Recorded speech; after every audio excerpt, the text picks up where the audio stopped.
All right, welcome to Lab Podcast, episode 11. I still suck at these intros. I have not thought about how was I going to introduce you at all. I feel like this is not my intro, just being bad at it. It's like the running joke now. But I have another very special guest, as they're all special. My good friend and fellow producer and Toronto creative, Reny. Nice to meet you guys. That's great. He's also the founder of Badkids. Oh, no, I'm just the CEO. Just the CEO, not the founder? The founder was actually Kuiper. Oh, Yeah. Okay. So Kuiper was the founder, and then afterwards, he was trying to operate the business for a bit, but then he wanted to also focus on his music career. So I volunteered to take up his position. Okay. And that's when Badkids started running into more of like a business. I kind of just explain what Badkids is, because I guess I can say kind of what it is, but I feel like now that you're here, it's better for you to say. So Badkids, I would say, is like, it started off as generally as like any kind of like collective, like Brockhampton and like Odd Future, but then eventually I was seeing how talented all the people in the collective were, and then I wanted them to kind of soar to better skies. So afterwards, I transitioned it to more of like an entertainment company / record label. And then, yeah, we've been pumping out releases generally every month or so, figuring out all the nuances when it comes to releases, distribution, all that kind of stuff. So yeah. Here we are now. It's really cool to see like another like sort of artist collective and musician collective kind of pop out of Toronto, because I mean, as you said, like I love Brockhampton, I love Odd Future.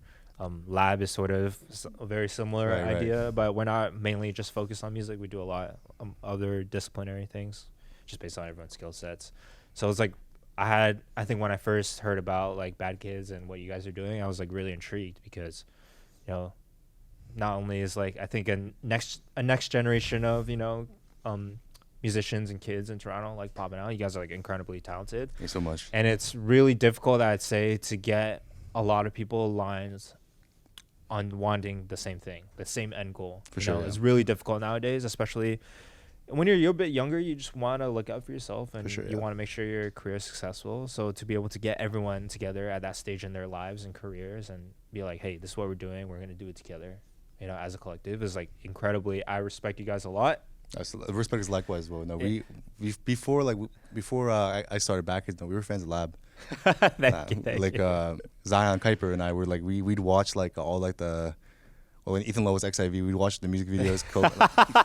We were big fans of Blast Off. Yeah, all the costumes are right there. Yeah, when I first came to Lab, I was like, yo, that's the Blast Off costume. Yeah, it's the spacesuit. Yeah, like, we're huge fans. And, I'm flattered, bro. Like we what do you call it? We were initially drawn to you guys through like your live performance videos that you guys had, and then we're like admiring how like, yo, these are really well shot, really well graded and all that kind of stuff. Editing was great as well. You know what's crazy? I thought the exact same thing recently with your guys' videos. Is that so? Yeah, I was like, a lot of your, I feel so bad. I don't know, CYing. Oh yeah. So, is that how you pronounce it? Yeah, CYing. Yeah. Okay. Like, is the concept for his video was like really cool. I have to give big shout outs to so the videography and all that kind of like I guess music video stuff is done by another company called Studio Allure, which is a good friend of ours as well. Shout out to Fetro. He's a young, talented kid. He's been doing most of our music videos and kind of stuff. Amazing guy. I was like really impressed. Because, obviously a lot of the biggest issue when it comes to shooting music videos is budget. For and sure, finding the ability and the team to do it. And then when you see something like that, like so beautifully executed, I'm always impressed. Thank you so much. So I think, so it's also a really big testament to your guys' growth as a collective. I think where you started to like what you guys are doing now is like really, really cool. Thank you so much. So, I'm really looking forward to like what you guys have planned in the future. And I'm sure we'll talk about it in the next coming minutes and things like that. But sort of, I was thinking back on how we met, because I remember a little bit better. That Coven, well, obviously through the Discord exposition. Correct. Yeah.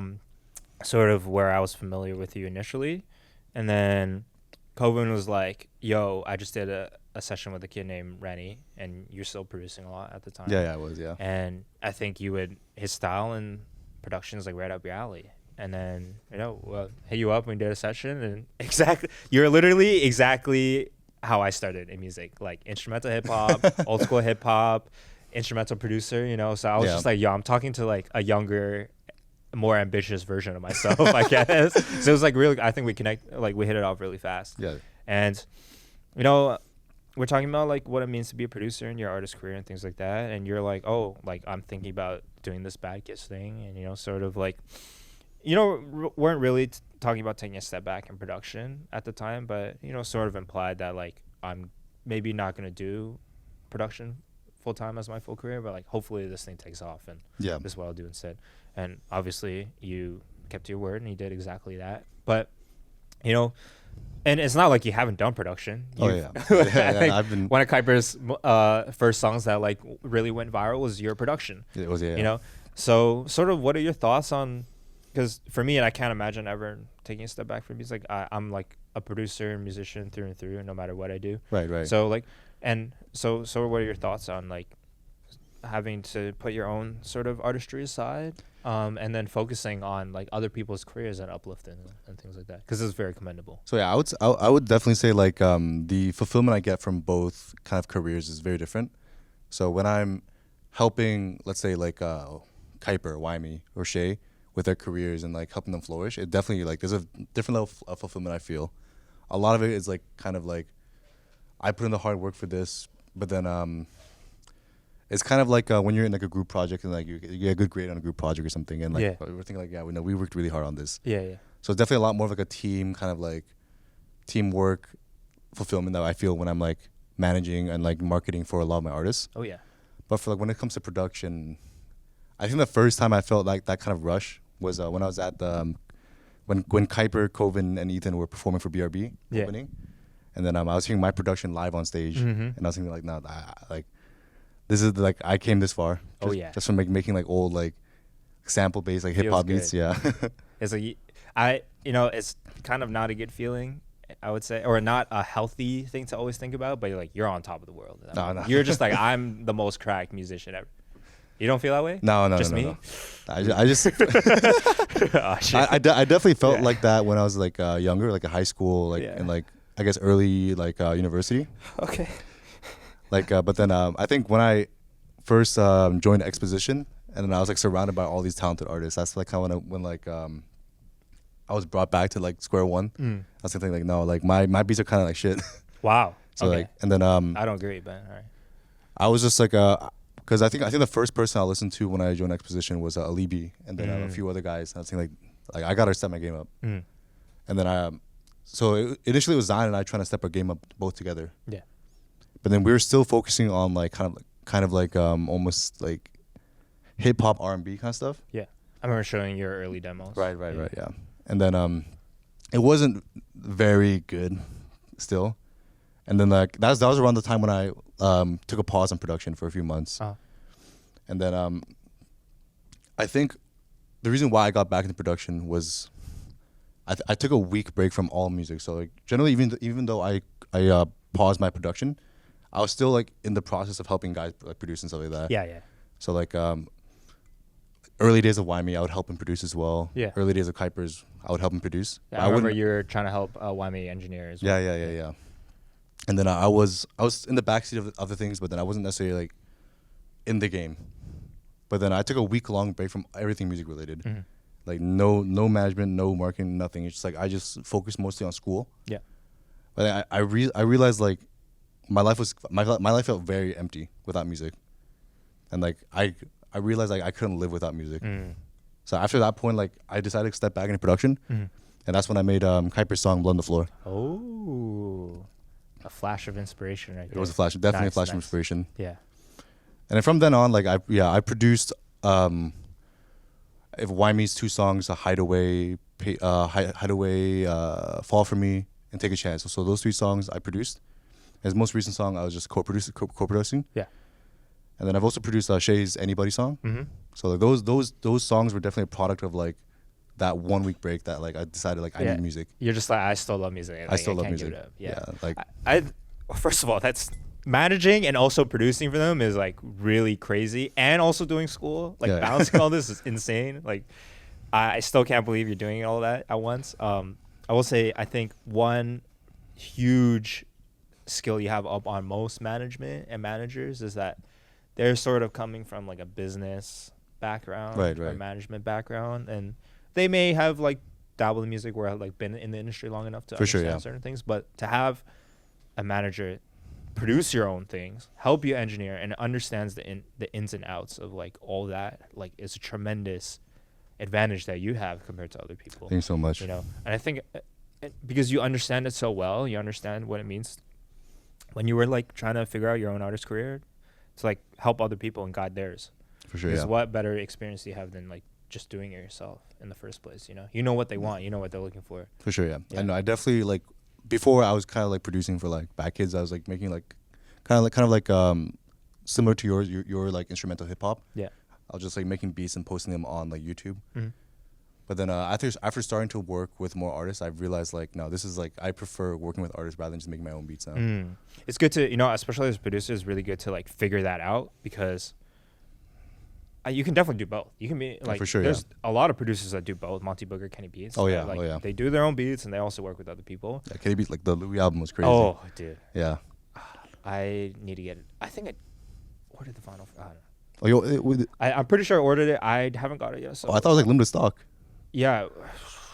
Okay. Well, anyways, incredible instrumental album. It's a really good testament on like his music prowess and things like that. For sure. Yeah. And yeah, as I was saying, like I feel like for a producer, you sort of need to. You only have so much time in your life, 100%, and mental energy to like produce, and then so I find that sometimes you do have to make a choice between, am I just gonna produce as an instrumental producer, like, or for myself, or am I gonna produce for other people, Yeah. And so obviously the best of the best, you can make both work, but I find it that you really need to put your energy in one or the other. I agree. And you don't necessarily need to only do one, but you definitely put your energy more into one, right? So it's like, it's good to see that like you finally discovered one, what makes you more fulfilled and what works better for you. Yeah. I enjoy producing for other people, but like end of the day, I think my sound or like my vision for things sometimes don't align with a lot of like vocalists and things like that. Right, and I'm okay with that, So I find that recently I sort of think of it more like if someone could I have like an idea for a track or whatever, and they feel like they can hop on it, then we'll do it that way instead of me molding my sound or an idea into what they want and fitting into it. And I feel like I'm sort of not being not necessarily faithful, but like I have this idea and I kind of want to like flesh it out, and then I feel like no one can hop on it, and that's okay, Right. But yeah, back on topic of what we were saying. Yeah, we have a tremendous advantage in that aspect of like understanding a lot, not only in the music industry and music business, but also like the music itself, Right. So I think it's really cool. And honestly, while we're on topic, it is insane that you're also doing school right now and you are very young and you have not graduated yet.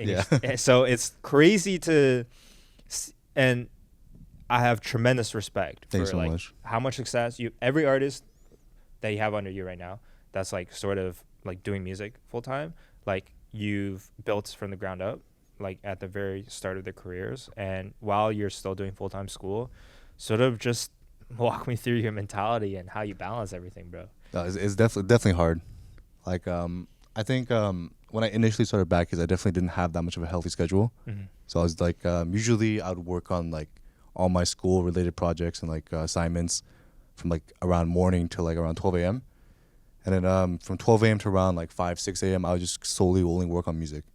That's fucked. So yeah, and I was like, it was like a lot of like, it definitely took a toll on my health. And then I think starting from this year, I decided I kind of want like, I need my health back. Yeah. Especially I was having a conversation with Coven and Ian. They're telling me like, no, you got to get your health in check. You do. So then afterwards within Badkids, I created like a more of like an administration team to help me carry my load. And then I delegated a lot of my I guess jobs that I usually do to certain people in the administration team. And then now I definitely have a lot more time to do school and like kind of like live an actual life. Yeah. And balance everything a lot better. Yeah, delegation is definitely smart, especially with like if it's something that you may think that someone's like probably better at, or like for sure. is like, it's not that you don't want to do it, but it's a better use of your time. For sure, yeah. Or like you just need time to do certain things in your life. Yeah. It's like perfectly fine to delegate, and I think that's a sign of a really good leader. It's like them admitting and delegating like tasks to other people to be able to perform to your best ability, you know? Like, because as you said, like if your health fails, like you're not doing anything. Oh yeah, no. You know, it's like forget about like balancing everything or like doing school and this at the same time. Like you're not doing anything, you know? Right. So it's like important to like not only take breaks so you don't burn out, but like not literally physically burn yourself out. Oh yeah, you just cannot do anything anymore. And this is the thing I think a lot of people are going through like really busy times right now. Right. And the thing I tell them first and foremost is like just take care of your health. Like this is the most important thing you need to take care of. Like I understand like you're really busy, you don't have a lot of time, but like you have to prioritize your own health because it's not going to last for very long, especially if it's something you want to do for a living, you know? For sure. It's not, I feel like it's not even just physical health, like mental health as well is very important. Oh yeah. Like I literally just had an exam yesterday, right before coming here. So I had an exam.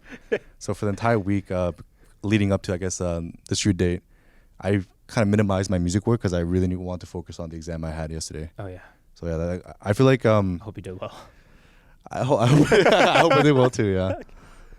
But I feel like generally when it comes to prioritizing like school or work, I try to like schedule out my life at that point. So if I know I have like a lot of music work coming up, I try to get it done as early as possible. And then so that kind of leaves me more time with school, which is opposite of what I did initially. So I would initially I would get all my music work done first and then focus on school. Yeah. But then now I'm trying to like experiment with different like organization skills because I feel like there's not necessarily a right way to manage things. It's just whatever you're comfortable with. Right. Yeah. No, and I mean, as long as you feel like it works better for you, then I think that's definitely the better way. Yeah, I remember this conversation that we had when you were there with, it was Kuiper was there, you, Coven and I. Right. Like, yo, like everyone has a limit. Right. In terms of how much you can handle. Like everyone has a breaking point. And then some people have a lower breaking point and some people have a higher breaking point. But no matter what, everyone will get to that point 100%. If you don't take care of yourself, right? And then people with a lower breaking point, well, like the higher your breaking point, the harder you fall, you know? For sure. If you like can't handle as much and you know, you like break down a little bit earlier, is actually not as bad as like someone who can like hold in a lot or take a lot and then you break a lot harder and later. 100% agree. Under the stress or mental breakdown, whatever it is physically. So it's really important to understand where your breaking point is as an individual person, how much workload you can handle and how much break you need in order to not get yourself to that point, you know? 100%. I feel like when you have a higher breaking point, you have a lot more burden to carry. Oh yeah. Yeah, for sure. And I also think like, yeah, of course, like, burnout is a very real thing, and it happens to all of 100%. us. Beat block and burnout and things like that, or artist block. I don't want to say beat block. Producer perspective. Yeah, it's like you get really existential. At least I get really existential because it's just like it feels so hopeless. You're like my very fundamental being, or what I'm wanting to do in my passions. Like I just cannot do. I mentally cannot do. So it's like really hopeless in that situation. You obviously don't want to, and it's a very natural part of being a creative, but for sure, you know, through the course of, if you want to have a long career, like you can't get to that point often, or it's not good, you know, like you're not very productive. So it's really important to like understand where your tolerance is, like what your breaking point is, and then just like take breaks, 100%. Physical, mental, like as much as you can, you know.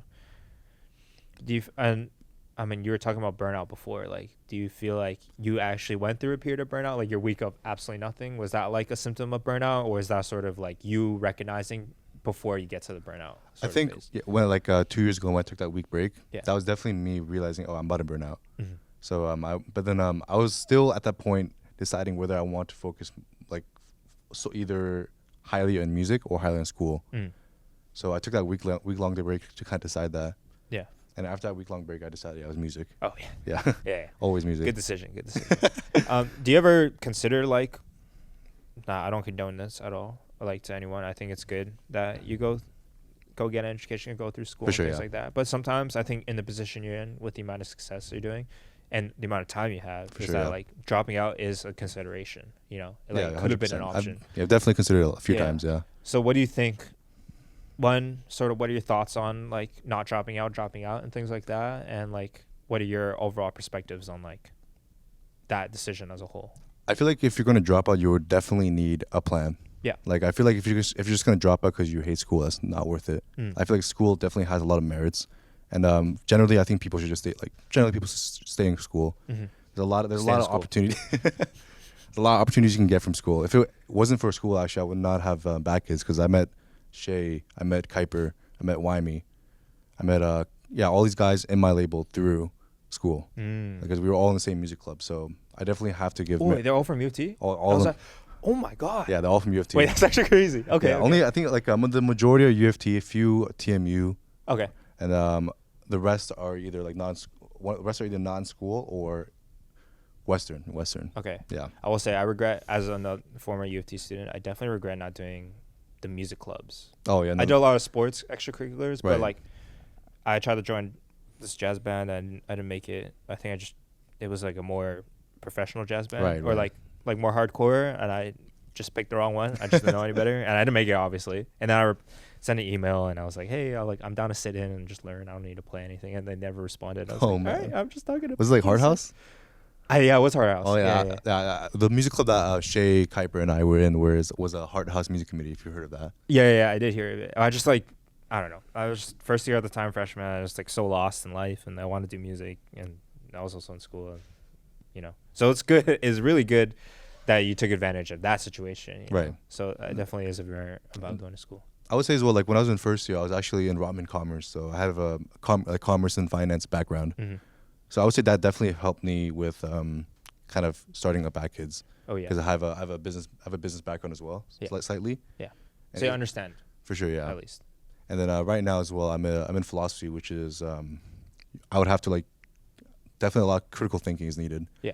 Because there's no such thing as right answers. You have to use logic.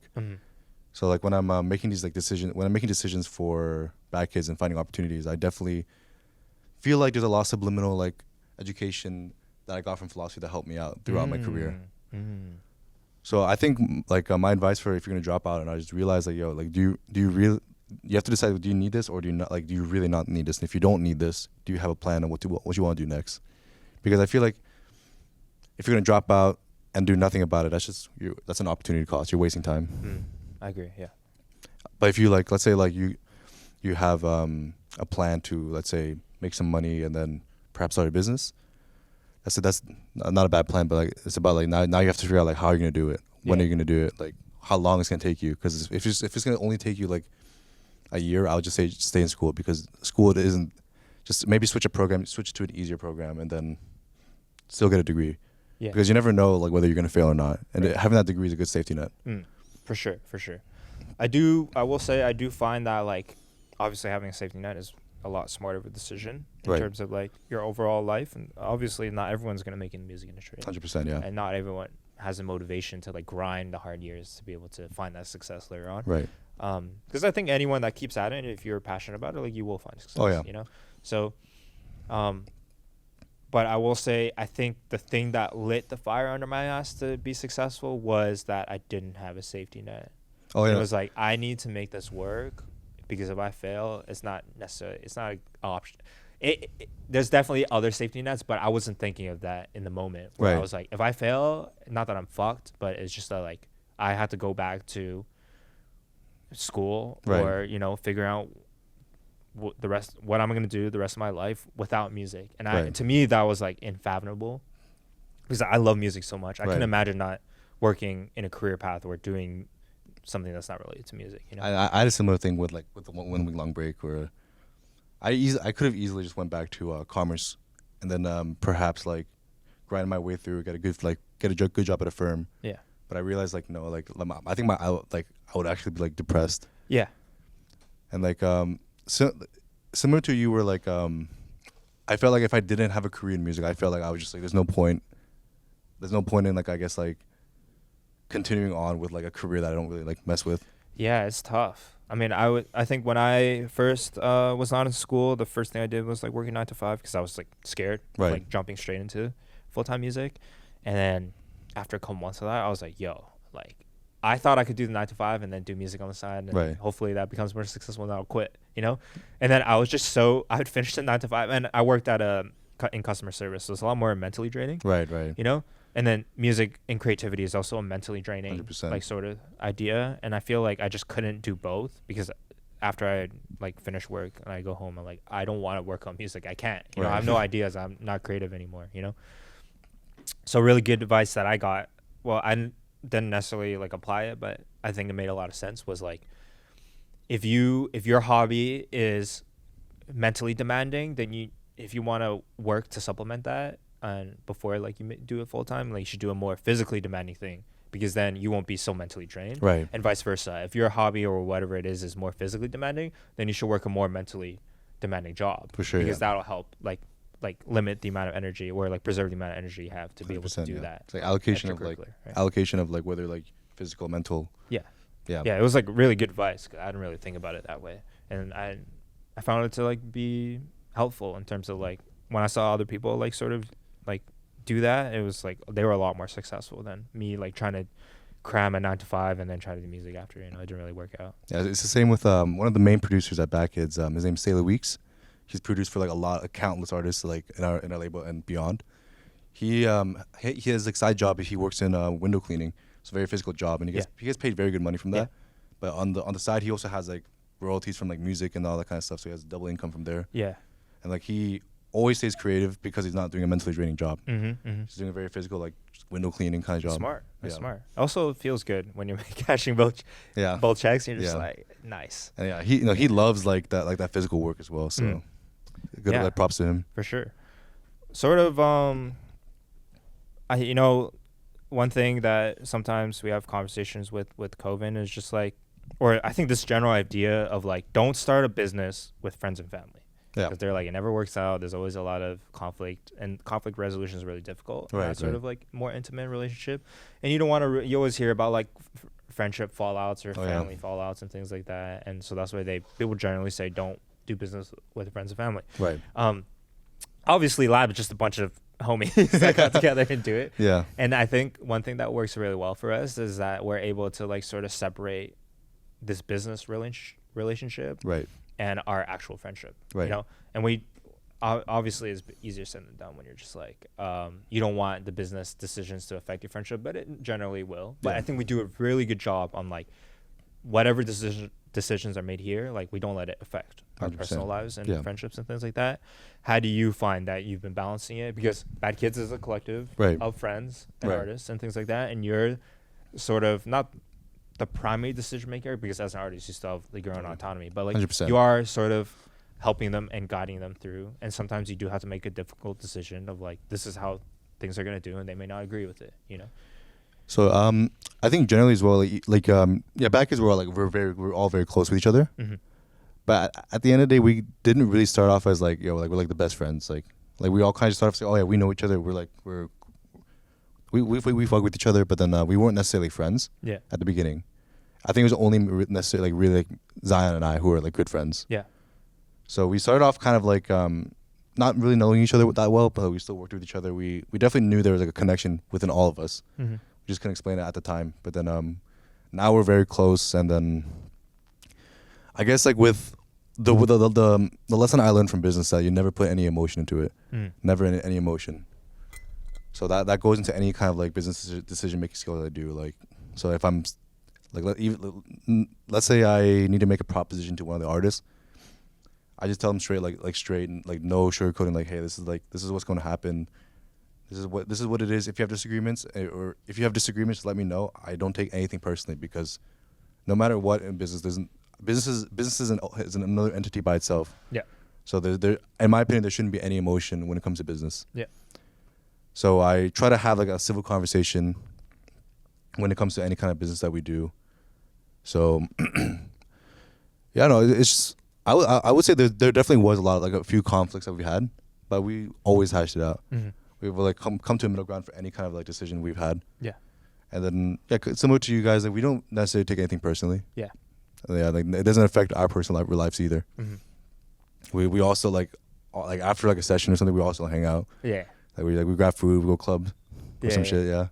No, it is really, very commendable, you know, to make it work. And I think not everyone's built for it. 100%, yeah. For sure. And it so I think it's even more commendable that like you found a group of people or you built a team, like you can have those conversations or have this sort of relationship where you do business and have a friendship together. You know, For sure, yeah. and you have to, Yeah. you know, to make these sort of things work.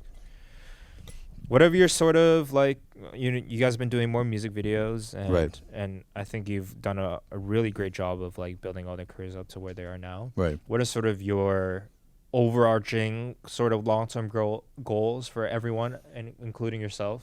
You know, what do you want Badkids to evolve into? Where do you see Badkids in like 5 years? Where do you see yourself in 5 years? Like, what do you really want to do? What are some of your dream projects? I definitely like growing up. Music wasn't actually necessarily my dream. My dream from like the beginning was always film. Film. Okay. I love film. Okay. Like even now, I guess kind of going back to like when I'm in like on a block, like a beat block, or like I'm just kind of like in a rut. The first thing I always do is watch movies. Always. Oh, interesting. So like what's your go-to? Do you have like a one, or you just kind of like watch whatever?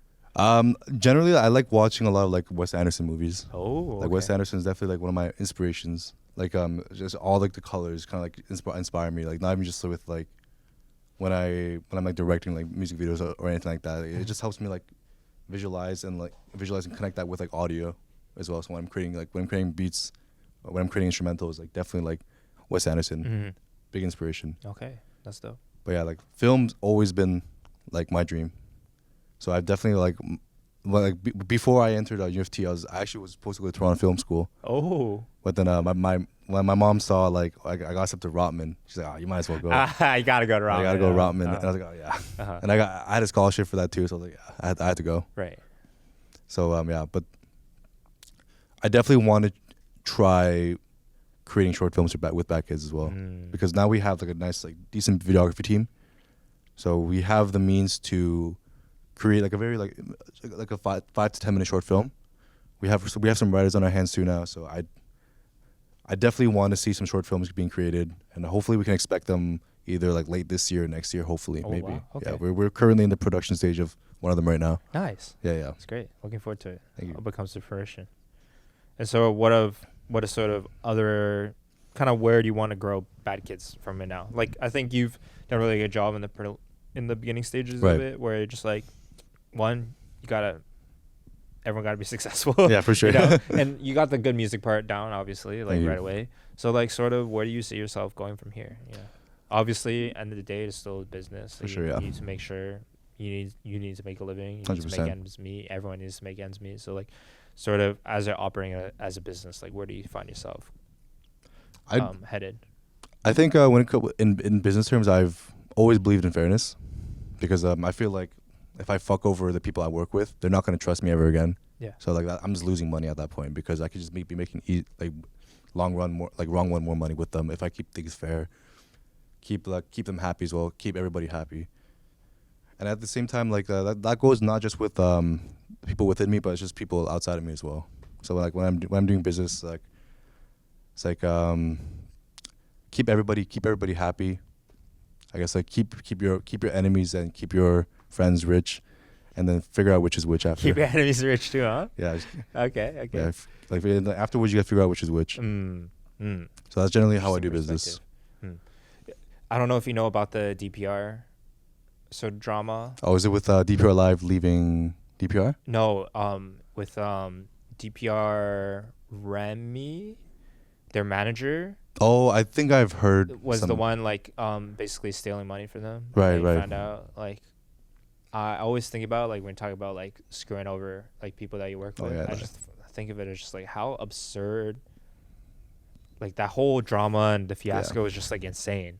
Like for me to think about, like I can't even imagine doing it myself. Like if I was like in that perspective, I mean everyone has different motivations and things they want in life, and I guess that's what he thought was the best way, which obviously is not. Yeah. I mean, no one's gonna want to work with you again. Yeah, like, you're basically blacklisted. 100%. So it's like insane to like want to do that in the first place. So yeah, I completely agree with you. Yeah, You obviously keep everyone happy. At the end of the day, like my father was also a businessman. Just told me if you chase after the money, that you're never gonna get it. So just just keep working at what you love doing, and then the money will come afterwards. So that's how I've been like living like so far as well. Because if I've definitely had like a few opportunities to like I guess make more money, but then at the same time like it kind of disaligned with what I want to do. Yeah. So I like for my life as well. I just want to do generally things I'd prefer doing rather than the things that kind of like disalign with not only my moral compass but like with how I operate. Mm-hmm. So No, that's smart. the money, like I believe the money will come always, whether that's big or small. It will come, and that goes the same with my artists as well. Like I definitely want to keep things cordial. There's always contracts, so if I fuck them over, then I'm fucked. I'll get sued. Yeah. So yeah, like keep everything fair. It's crazy how mature kids are these days. I feel like I did not have that sort of perspective or mentality when I first started, or when I was at your age, and I just like it's really cool to see you have that perspective and mentality. Thank you. Because it's like I wish I had that when I was a little bit younger, when I was first starting. You know, Right. I feel like you just want to do things the right way right away. Right. You know. And then I feel like I didn't necessarily do things the right way when I first started, just because I didn't know. I was inexperienced. Right. So like I did wish I sort of like was at your point where it is at now. So it's cool to see you guys, and I want to make sure you guys, you know, like continue to be on the right path for that. You know. Yeah. You know, I think one great thing you did for your artists initially when you guys are first starting out was leveraging social media, 100%. social media marketing in order to like, and because that's what you got to do nowadays. Yeah. To like, not necessarily go like super viral, but like use social media success to leverage into like streams or like a music career and success that way. What was your sort of like idea behind it or strategy initially when you were like thinking about how you're gonna get everyone up to speed? Well, like with social media, like when I first started like management and marketing, like I was like very new to it. I was a greenhorn. I didn't know anything about it, so I definitely had a lot of help from like Chris, Ian, and even another fellow artist, Melatonin Boy, who was in the game longer than I've been. So they were both like giving me all sorts of advice when it comes to like music and like marketing. And then I think one of the advice that Ian gave me was that like with social media, you're also like increasing like your Google searches for these artists, and like that it just helps like with legitimizing their presence on social media and on the music platform in general. So and then we in the beginning stage we definitely didn't have enough money to like do like advertisements and all that kind of stuff. So it's just a free way of like of marketing at the end of the day. Yeah. Even though it's a lot more work on the artist end. Yeah. It's still free at the end of the day. That's part of your job as well. Helps with the SEO, helps with presence, helps with like interactions with fans, communication. Yeah. I think it's just a great platform at the end of the day, social media. And I mean, obviously leveraging that success, and they're all doing really well right now. Recently, you guys have like opened and played for a lot of shows in Toronto, and sort of like, what is your experience like doing that? Because I don't know if you've performed or played live before, but you know, from the manager's perspective of like seeing your artist like be on that stage and perform, like how do you feel? You know, it's like when I was like in elementary school, I was part of the choir. Oh, nice. I was part of the choir, so we I definitely know how nervous it gets, because when I was doing choir and like when I was in elementary school, grade 1, I think right after the show I vomited. I was like I vomited everything I had in my stomach because of all the nervousness. Yeah. So like I think from that, because I remember like before the show I was eating a lot of like, I think the school bought us pizza. So I took that advice, and when my artists were first starting to perform, like I think it was Danny and Wymie, sorry. They were the first ones to perform at Redwood with Jen Moon and Kenan. So I told those two, hey, don't eat anything fatty, don't eat anything dairy. Yeah. And I think from what I remember, I think they had like Subway. And then the same thing with like Kuiper when he was performing for BRB. I told him like, hey, don't eat don't eat anything like fatty for like the next 2 days, because you're gonna throw up. You're gonna get so nervous you're gonna throw up. Yeah. But also don't not eat anything as well. Yeah, you should eat. Yeah, 100%. So like it was like definitely like a high protein, like just like high, like nothing too fatty, just clean. Yeah. So that's the advice I got from myself. And when I'm up there like in the back, like looking as a manager at my artists, I'm like I can definitely see how nervous they are, and that nervousness kind of like almost goes to me as well. So I feel nervous for them. Yeah. So yeah, I think like especially when Shay performed for at Loud Camp. That was her first time ever performing anything. Like, she's never performed anything in her life. That was her first time going up on stage ever. And like, she, right before hopping on stage, she was fucking nervous. Like, she was like, yo, I don't know. And that started to like make me nervous too. Like, shit. Yeah. Kind of like feeds off the energy. Yeah. But like, no, it at the end of the day, it went super well. Like, we practiced for it, we rehearsed. So she killed it. I think the only person that really wasn't that nervous was Wymie. Yeah, he's good. He's Wymie's just an extrovert. Like, at the end of the day, like, he's never shy in anything. He goes with lives in the moment. He just lives in the moment. Yeah. So all like, if any of you guys were at the show, like, all like the kind of like banter and ad-libs he's doing in between songs, that was just all improvised. He was just like just talking with the fans, just like trying to do like what he can to like be a showman. Yeah. Because at the end of the day, Wymie, as great of an artist he is, he's a showman at the heart. Even on social media, he's a showman. Like, he's like, he's always trying to like make all of his like the marketing fun, so like their interactions can be like about how like entertaining he is. Yeah. So he's like, for sure, he had great stage presence. Oh yeah. Same with Kuiper as well. Kuiper had amazing stage presence. He was interacting with the fans up front. Yeah. So yeah, it was cool. You know, for me, just sometimes just help like with the setup or DJ for people, and you guys are there. Oh yeah. And so it's cool to see like being right there with you guys in the trenches and seeing how everyone reacts. Because I mean, I've been performing on stage since like elementary school, grade 3, 4. Was it for like jazz? Which is like bands. Oh, I was in an art school, so I was in bands and we're performing like really early on. So from like grade 4, grade 3, like all the way till grade 12, and then even now, like on stage with like Ethan Coven, like DJing and things like that. I've just like been in it so much. Like, I mean, even now I still have like the butterfly feeling in my stomach, but it's just like, all right, this is another day in the office, you know. Like, we go in, this is what you got to do, be a showman, things like that. So it's really cool to see how everyone reacts in that environment, especially if it's their first time, and just seeing how nervous they are. Like, I really try my best to be like the stabilizing, like, let's take a deep breath, like, I'm gonna pump you up, you know, motivate you and things like that. Right. Yeah. Another thing is, like, if it when Kuiper performed, if it wasn't for COVID, we would have been like so lost, and we would have been like freaking out. Yeah. Coven, before the show as well, he was helping us like set up everything. Like, he, because we had no idea what like a tech writer was. We had no idea what any of these things were. Yeah. So, because like when Wymie and Danny performed at Redwood, we didn't have any of that. Like, they provided all of those kind of things for us. Yeah. Because we knew the guys that were promoting and hosting the show. Yeah. So they did everything for us. But for BRB's performance, I was at the Axis, and like we didn't know anybody there. And yeah, for Coven literally sent us all the documents, and like he just like guided us through everything. And after he did that, like he was like hyping up Zion as well, saying like, hey, like, just treat this as like don't think too much about it, don't overthink shit.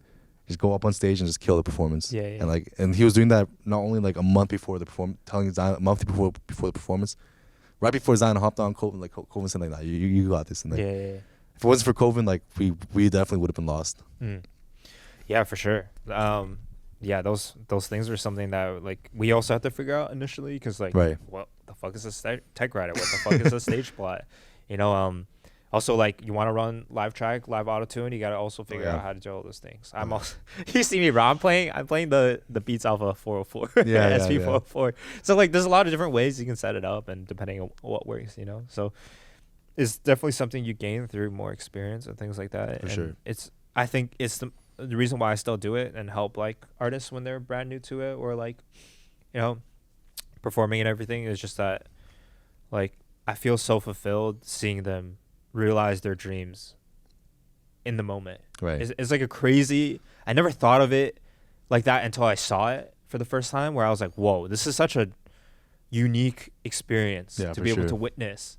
Like you're most people don't get to see like when an artist like performs for the very first time in their life, or like realizes their own potential right on stage, right live in front of an audience, you know? For sure. So seeing it from behind the scenes or right there with them is like a really, really fulfilling and eye-opening experience for me, because it's like, where else, like, I know I'm in the right place, I know I'm right, I'm 100%. Doing the right thing, you know.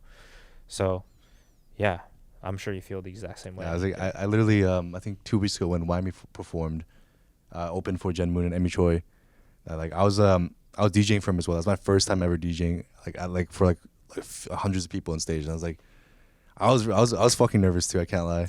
I was like, yo, what if I fuck up the auto tune? Yeah, what if I play the wrong track by accident? Yeah, dude. I've had a lot of hiccups on stage, so at this point, I'm just like on edge when I'm there. But like you always learn, like try different methods or like different processes to make sure it doesn't fail. So Ethan's show the setup was insane. We had 2 laptops, one literally just for all the tracks. We had like a 18i20 coming out because we're running like individual tracks into everyone's ears and things like that. One machine just for Ethan's auto-tune. Oh my god. Just for Ethan's auto-tune. And then I had my sax. I was also playing. So I had my sax next to me.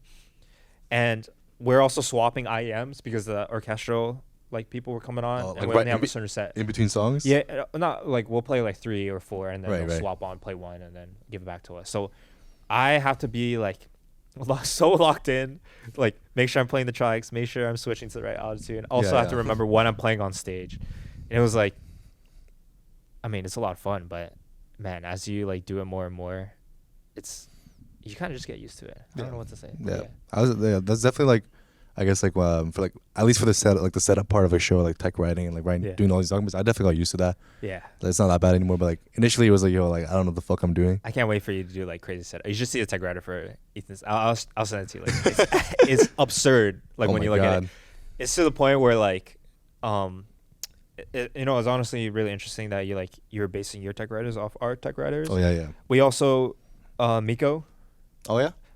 For Ethan's show, we use their tech skeleton, their tech writer for our tech writer. So it's just like, passing along. Right. No, all the experience and. We still use the same documents that you guys gave us. Yeah, that's great. That's great to hear. Yeah. And I guess to like sort of wrap our conversation, I'll like what sort of advice and, tips you can give for people, whether they want to be in management or whether they want to be their own artistry, because you have really good experience in both. Sort of like, what advice do you have for them to get started or like to like get into it? I would say for management, like if you have like kind of like drive to help others, just do it. And same thing with music. I feel like what blocks people from doing music is in general is like, I don't have the right DAW, I don't have the right equipment, I don't have like the yada yada yada. Mm-hmm.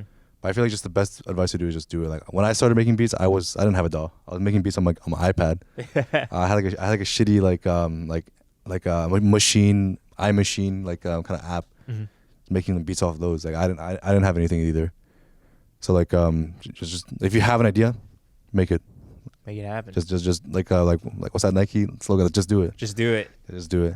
Not sponsored. I think there's no other way to put it. Like if you don't do it, then you're not gonna do it. Mm-hmm. Just 100%. Yeah. I completely agree. I think when it comes to like people like are like this paralysis by analysis, and you overthink things, and you just end up not doing anything and like not executing upon any of your ideas.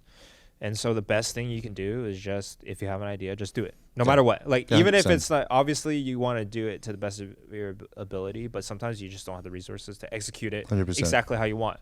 But that's the beauty about being limited, is that 100%. Like you have to be resourceful. And then I think a lot of creativity, or like you'll realize a lot of new things will happen because of those constraints that you won't have before.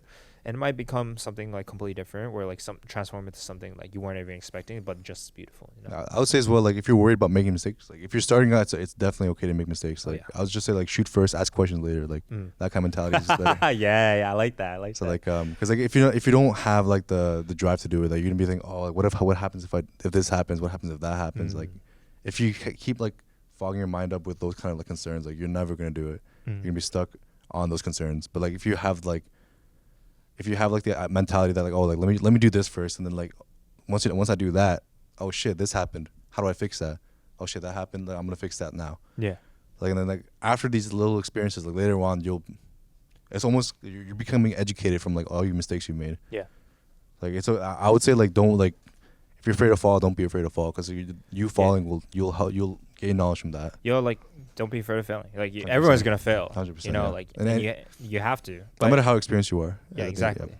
But it's how you bounce back, how you learn from that, is like how you really grow as a person and as an artist. So for sure, it's important to.